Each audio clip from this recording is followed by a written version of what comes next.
touches, I think, on quite a few themes of this conference, though, as always with the BBC, with one or two pieces of exception, notably the fact that this is a set of proposals about our UK public services, which of course are funded by the licence fee.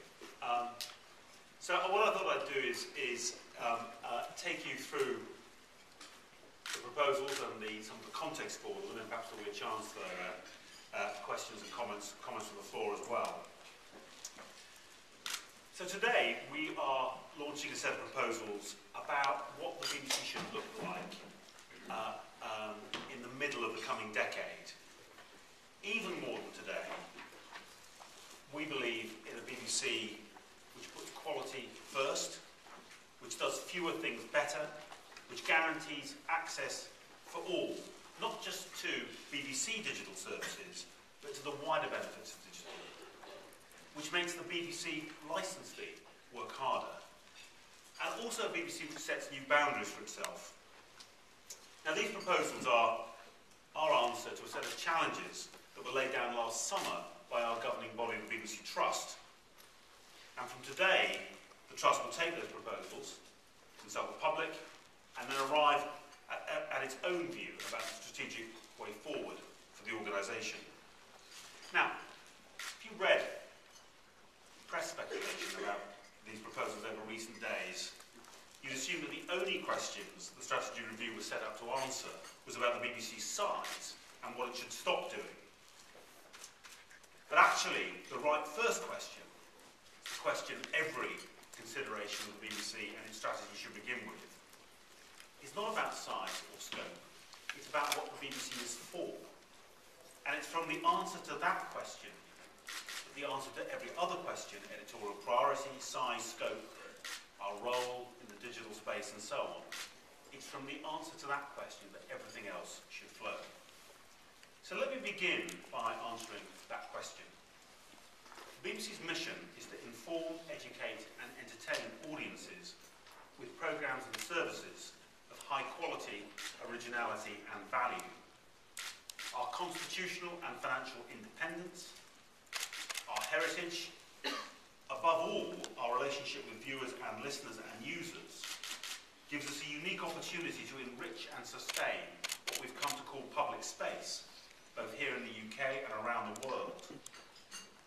In uncertain times, uncertain most broadly, but also uncertain in media, the British public want us to remain central to their lives and the life of the whole UK, accurate, impartial, creative, original, passionate about what we do. But as everyone in this room knows, over the past few years, the environment in which we all operate has changed beyond recognition. We're all familiar with the forces of play, new technologies which are being rapidly adopted around the world, striking changes in consumer behaviour, a commercial sector facing real strain, new pressures, and big questions about its own future. It's exactly because media is changing so fast that we must articulate our own public service mission at the BBC and our values more clearly and consistently than ever before.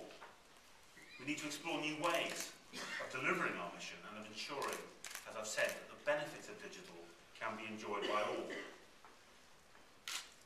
But we recognise, and this is an important, I think, part of today's announcement, we recognise that we have to listen more acutely, more closely to legitimate concern about the size and scope of our activities and recognise the profound challenges facing much of the rest of the commercial media. And while some attacks on the BBC are destructive and baseless, others represent legitimate concern about the boundaries of what we do and about our future public service and commercial ambitions. We've not always been clear enough about those boundaries or recognising where the market should lead. Now, we're lucky enough not to be starting with a blank sheet of paper. We've an established digital media strategy. It's called Creative Future.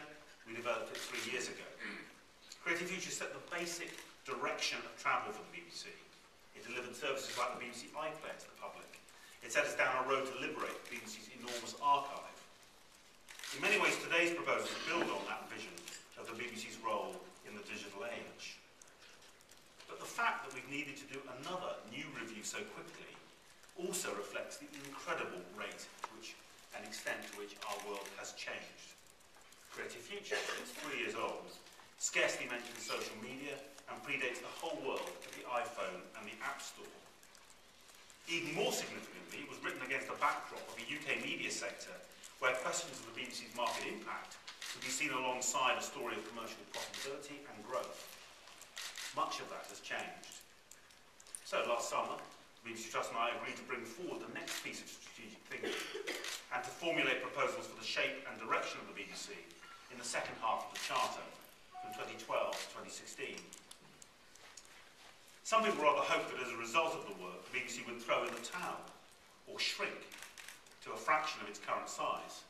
But I'm afraid those people will be disappointed. In the research we've done for this project, the British public have told us very clearly that is not what they want.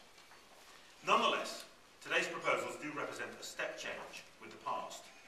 In them, we acknowledge that we can't do everything, and that after years of expansion of our services in the UK, we're proposing some reductions.